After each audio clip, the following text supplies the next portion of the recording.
bueno, Mariano Ortega, Eduardo Cittadini, Diego Ramilo, nos están contando qué es el INTA, qué es el INTI, parte de su historia, la importancia que tienen hoy en esto que demostró ser todavía parte de la columna vertebral de la producción en la Argentina, que es nuestro todo el agro y la agroindustria, y además la interrelación entre ellos y los productores. Bueno, seguimos, sí, Graciela, Pablo. permíteme, nosotros Dale. crecimos durante mucho tiempo pensando en la Argentina era un país rico, o por lo menos lo fue. Ahora hay un volantazo y hay una corriente, no hace falta más que atenerse a las estadísticas, que vemos que no es un país tan rico como nos decían. ¿Dónde realmente nosotros, cuáles son las potencialidades de la Argentina, las fortalezas para salir al mundo, para ser competitivos, para crecer? ¿En dónde realmente tenemos esos nichos que aprovechar? Bueno, Argentina efectivamente es un país rico en recursos naturales. Tenemos muy diversos climas, ambientes, y podemos producir prácticamente de todo en muy buena cantidad, en muy buena calidad. Tenemos un sector productor, como decía Diego, muy dinámico, pero eso es potencialidad. Y además tenemos una economía todavía muy primarizada. Producimos commodities, productos primarios de muy bajo valor por tonelada. El precio de la tonelada exportada en relación a la tonelada importada hace que tenemos que exportar mucho grano para comprar algunas computadoras, para ponerlo. Bueno, esto es parte de nuestra historia, ¿no? El tema del valor agregado. Exactamente. Ahí la alternativa, hay gente que plantea, bueno, tenemos que industrializarnos, pero bueno, podemos competir con Silicon Valley, claro. Parece difícil, pero sí podemos industrializar nuestro agro. Me parece que ese es el desafío. El ministerio cambió de nombre, lo cual es toda una señal, del Ministerio de Agroindustria, y me parece que esa es la línea de seguir teniendo una matriz productiva basada en el aprovechamiento sustentable de los recursos naturales, pero no con una producción primaria, sino con una producción de alimentos lo más elaborados posible. Con valor agregado. Una cosa es exportar granos y otra cosa es exportar hamburguesas en una caja. Además había una cosa que apareció ahora en la antes de la tanda, en la charla, y que a lo mejor vale la pena destacar. Había una creencia, una realidad antigua en la Argentina, de los famosos latifundios, que en realidad hoy por hoy ha desaparecido por la ley Díaz-Vélez, que hace que la herencia haya que dividirla, y además porque mucha gente vendió a los arrendatarios. Y ahí aparecen, bueno, de alguna forma lo que vos describías recién, Diego, la gente que todavía cultiva el pedazo de tierra y produce alimentos. Y bueno, ¿cómo se relaciona con recurre a ustedes? ¿No recurre? ¿Recurren las municipalidades? ¿Recurren los gobiernos provinciales? ¿Cómo se hace esa conexión? ¿O es un desperdicio? Estás planteando todavía una discusión de la época de Perón, ¿no? Justamente. Y sí, bueno, y además que no hace tanto tiempo se hablaba de la gran oligarquía, claro, y no existe más, se acabó. Además improductivo, ¿no? O sea, que los pequeños productores, sobre todo aquellos que habían venido con las grandes inmigraciones, que generó lo que fue el Grito de Alcorta, la gran organización de la Federación Agraria, eran los que realmente eran los productores en su momento dinámicos, y el latifundista se dedicaba a producir básicamente vacas, y fue la red de discusión y la generación de los grupos CREA, que tocaste en un momento, ¿no? Que tomando un modelo francés de trabajo en grupo, empieza justamente a organizarse entre productores, y con técnicos que ellos mismos ponían, y ahí sí, la gran importancia. Y a intercambiar la información y la investigación. Exactamente. Eso es fundamental. Y la información fundamental de la cual se nutrió los grupos CREA en toda esa época, ¿no? Fue básicamente del INTA. Ellos lo que le dieron es método para la circulación de esa información que generaban las unidades del INTA, y en eso fueron progresando y demostrando que además en grandes superficies, porque son por lo general grandes productores, era posible ser sumamente productivos. Ese es el gran legado de CREA a nuestra sociedad. ahí cuando comenzábamos la conversación, Graciela, vos preguntaba cuál es la importancia de estas instituciones. Siempre nosotros estamos, la macro, esa que no la terminamos de ver. Creo que estas instituciones están bien en la mesoeconomía, están al lado de la necesidad. ¿Qué es la mesoeconomía? Es estar en el sector económico real, al lado de una industria que necesita resolver una situación de productividad. En el caso del INTI, puedo poner ejemplos variados. Es una empresa de ascensores de Paraná que está exportando a Estados Unidos y tenía un problema técnico, neumático, y con un trabajo acorde a esa necesidad, hoy está exportando casi $100.000 más por mes y con una mejora de un 40% en su proceso productivo. Entonces, esa es la mesoeconomía, que es la real, es la que en definitiva es esa sumatoria de pequeñas cosas que después me da un total. Y a eso sumado, si somos un país rico, como recién planteábamos, en recursos naturales, y creo que hoy la riqueza se mide de otra forma, se mide en función de el conocimiento, en función de ese conocimiento, cómo se lleva adelante a los procesos industriales, y bueno, y ahí creo que estas dos instituciones son fundamentales.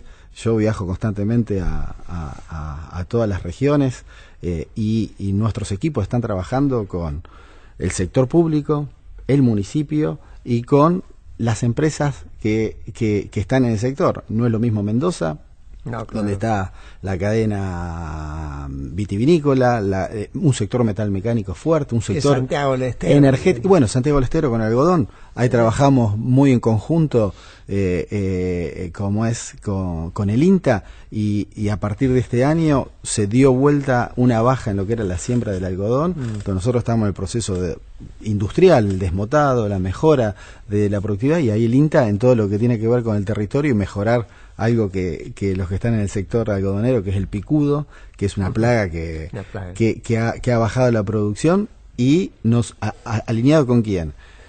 Con la silandería. Y bueno, ¿y a eso cómo le agregamos valor? Bueno, en el INTI se desarrollaron textiles funcionales, ¿sí?, para lo que se necesita hoy en el mercado, o sea, textiles que van impregnados con antirrepelente.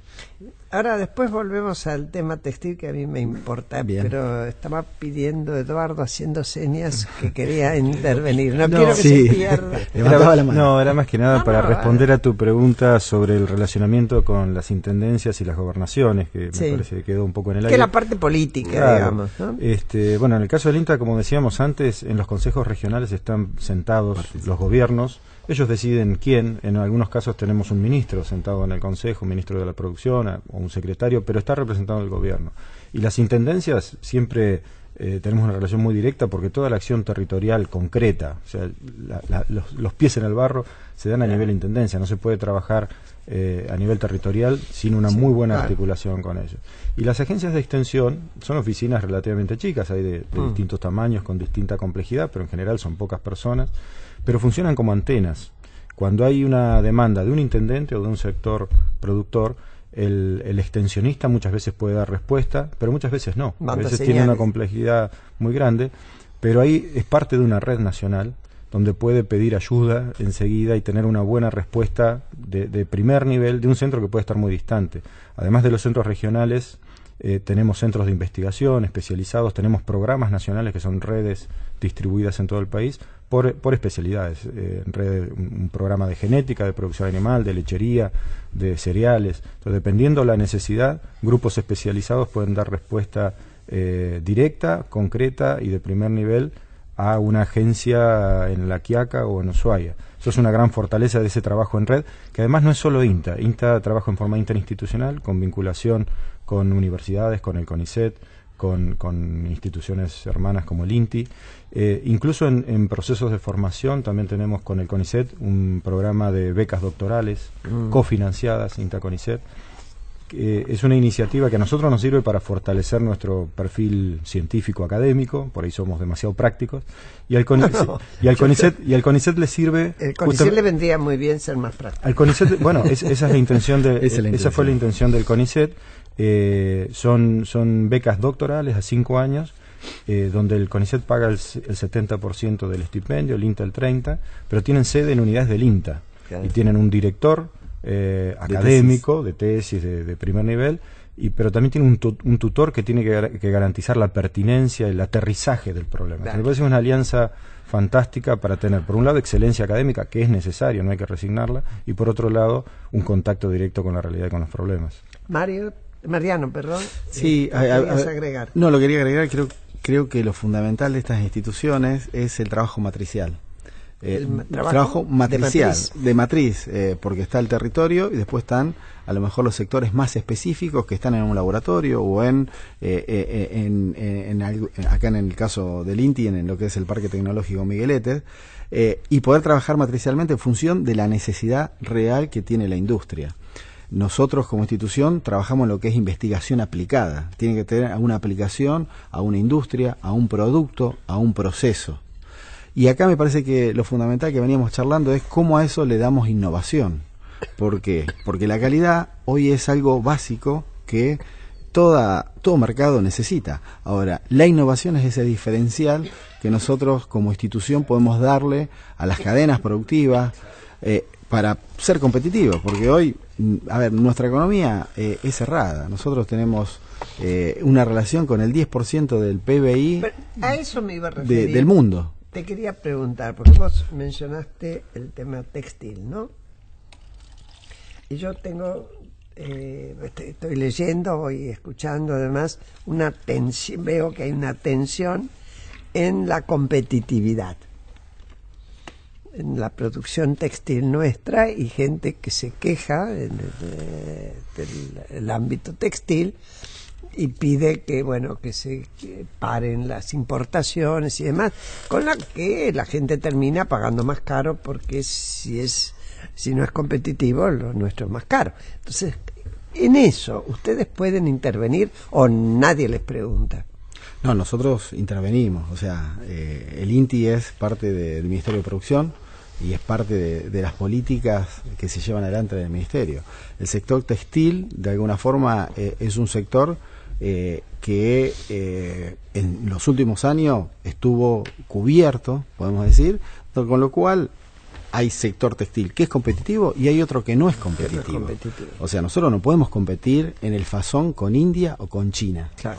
Ahora, sí en el textil plano, sí podemos... ¿Qué es el textil plano? O sea, está el sector textil que tiene que ver con lo que es la parte de tejeduría y lo que es plano. En una parte del sector nosotros somos muy competitivos. Ahora, ¿cómo le agregamos valor? ¿Cómo le agregamos diseño?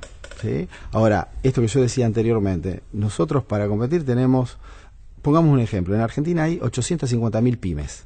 De esas 850.000 pymes, 220.000 más o menos son industriales.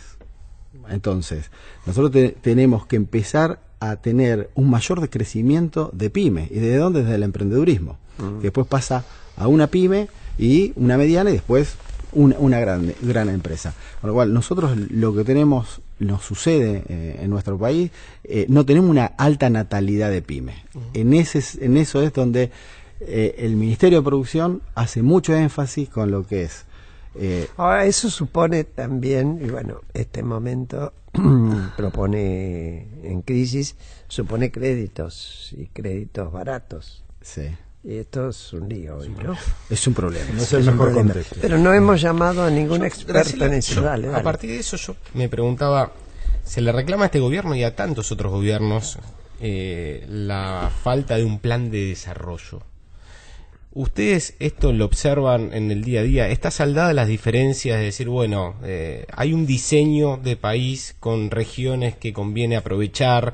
Algunos discuten si en Córdoba es viable la industria automotriz o no. Sí. Digo, ¿cómo lo observan ustedes desde el llano?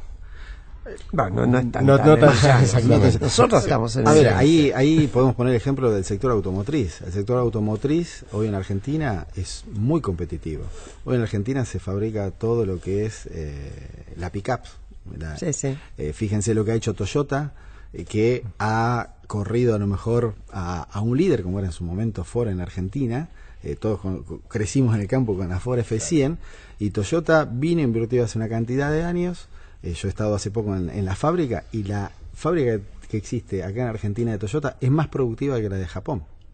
Ahora en Córdoba se está produciendo la Nissan y la Renault, con lo cual ahí ha habido una política importante donde nos corrimos de a lo mejor el auto monoplaza o el auto pequeño y se está fabricando un vehículo con mayor valor agregado, y eso derrama ¿dónde? En la integración de la pequeña y mediana empresa. Hoy en el promedio hay una integración de un 25 o un 30% de ese vehículo, pero en el mundo no hay una integración más allá del 40% de cada uno de los...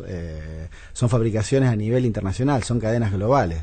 Con lo cual, ahí nosotros como institución hemos tenido un trabajo importante en todo lo que tiene que ver, no en la terminal, sino en la cadena, en la pyme. Ahí trabajamos fuertemente. El ejemplo que da vos es interesante, ¿no? En tanto inversiones que generan trabajo, y eso tiene un gran potencial, tanto en cuarto el desarrollo de autopartes asociados, ¿no? En definitiva son empresas transnacionales y los recursos van, en el ejemplo que dábamos anteriormente, en todo el desarrollo, lo que es maquinaria agrícola, el desarrollo es 100% nacional. 100% y eso nacional. Queda aquí y se vuelve a invertir aquí, y ahí hay realmente un diferencial muy importante en cuanto a generación de industria local y de producción local. Y retomando lo que decías vos, ¿cómo aportamos a la competitividad nosotros? ¿No? Nosotros, claro, INTI tienen un espacio para generar competitividad. Volviendo al algodón, si el desarrollo de las variedades de algodón no son productivamente importantes, ya arrancamos mal desde el comienzo de la producción primaria. Ahí hay un desarrollo del INTA reciente, que hay 2 eventos transgénicos en algodón que hizo que de vuelta se potenciara el algodón, que estaba en franca caída. ¿Y por qué estaba en caída? Porque no servía. Por una serie de complejidades que tiene que ver con el picudo, que es una de las plagas más importantes, y por otro... ¿Qué te daba? ¿Mala calidad de algodón? ¿Poca?